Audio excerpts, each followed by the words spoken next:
The average couple will spend $345,000 on healthcare in retirement. That number doesn't include long-term care, and most people I meet have never planned for it. I'm Jerry Bullock, a financial advisor and fiduciary at Radiant Vest. I've worked with pre-retirees for over 20 years, and healthcare costs are one of the most consistently underestimated expenses I see in retirement plans.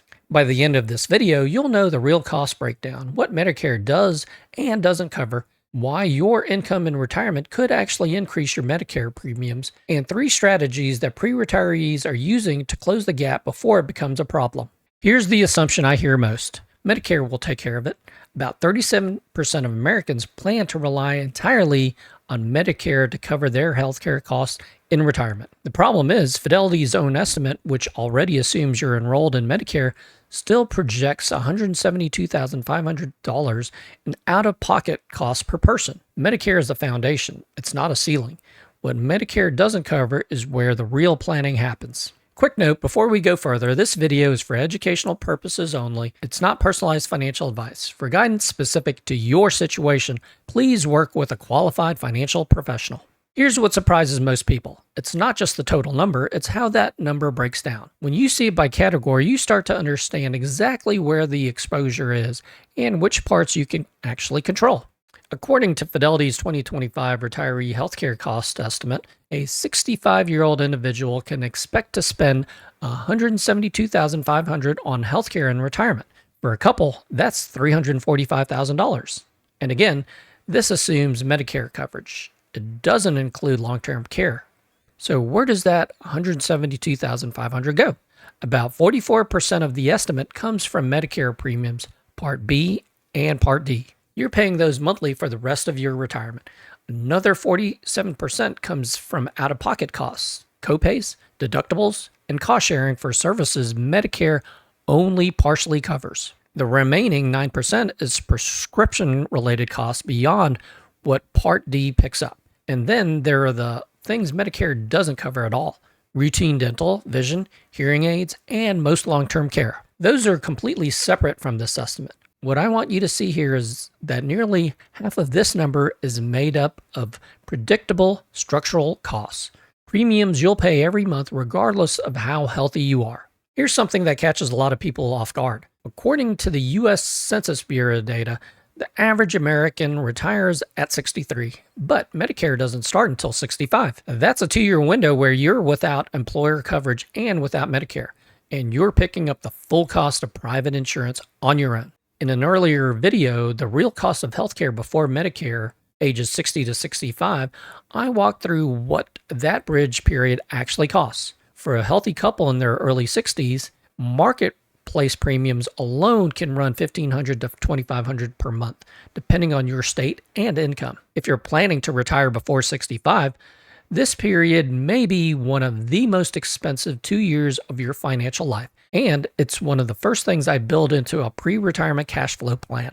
Now, here's the one most pre-retirees with significant portfolios have never heard of. It's called IRMAA, the Income-Related Monthly Adjustment Amount. What it means is this: Medicare doesn't charge everyone the same premium. If your modified adjusted gross income in retirement crosses certain thresholds, your Part B and Part D premiums could be significantly higher than the standard rate. The IRMAA thresholds are based on your income from 2 years prior. So if you have a high income year at 63 from a Roth conversion, a large IRA withdrawal, or a business sale, that could affect your Medicare costs at 65. For pre-retirees with $500,000 or more in investable assets, this is something I look at carefully when we're building a distribution strategy. The decisions you make in the years leading up to Medicare eligibility can have a direct effect on what you pay in premiums for years afterwards. This is another area where I always recommend working closely with your CPA to coordinate your income strategy across tax years. So what can you do about it? Here are 3 strategies that pre-retirees tend to find most valuable when I walk through them in planning conversations. The first is the Health Savings Account, or HSA.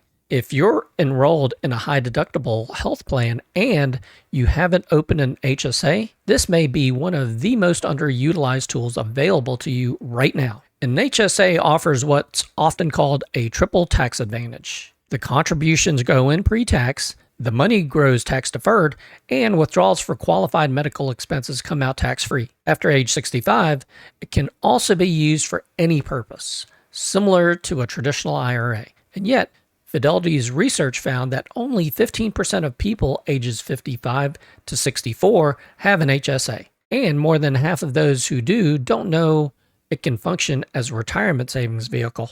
The second is Medigap, or Medicare Supplement Insurance. This is coverage you can purchase to help fill in the gaps that original Medicare leaves, specifically that 47% of cost-sharing exposure. There are several standardized plan types, and the right one for your situation depends on your health profile, budget, and state. The third is distribution planning around IRMAA thresholds.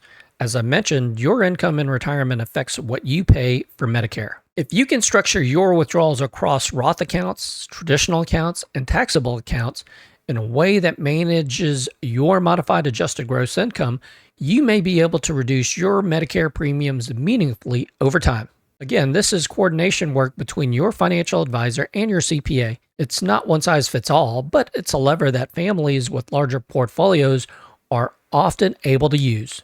If this kind of content is useful to you, subscribe to the channel. I put out videos like this every week to help pre-retirees make more informed decisions before they stop working. Let me share an example of what this can look like in practice. A couple I'll call David and Karen came to me about 3 years before they planned retirement at 63. They had done a solid job saving around $1.1 million in retirement accounts and another $200,000 in non-retirement savings. When I asked about their healthcare plan, David said, "We figured Medicare would cover most of it." They hadn't budgeted for the 2-year pre-Medicare window, hadn't considered IRMAA, and had never opened an HSA even though David's employer had offered one for years. When we ran the numbers, their healthcare costs from age 63 to 65 alone were projected to run over $60,000 just for marketplace premiums. That changed how we structured their cash flow plan in retirement. We opened an HSA, maximized contributions over the remaining 3 years before retirement, and built a distribution strategy designed to keep their income below the IRMAA thresholds once Medicare started. None of this required them to save more money. It required them to use the tools and structure they already had more intentionally. I want to address something before we close. A lot of people assume that healthcare costs in retirement are mostly a problem for people with serious health conditions. That's understandable. But the majority of what's in that $172,500 figure isn't driven by illness. It's driven by structure. Medicare premiums you'll pay every month, deductibles and copays that come with every plan, dental and vision costs that Medicare simply doesn't touch. These are costs that apply whether you're healthy or not. The families that tend to navigate this most successfully aren't the ones who were lucky with their health. They're the ones who planned for the number before they needed to. Now that you know what healthcare may cost in retirement, the next question most people ask is, will my money actually last? In the next video, I'm going to show you the framework I use to answer that question, including why most people get it wrong and what the math actually looks like across different retirement lengths. Watch that one next. If you want to see where you stand today, I put together a free pre-retirement readiness checklist. It covers healthcare, income, Social Security, taxes, and estate planning in one place. The link is in the description. It takes about 10 minutes, and it tends to surface things most people haven't thought about yet. This video is for educational purposes only. It is not personalized financial, tax, or legal advice. Consult a qualified professional for guidance specific to your situation.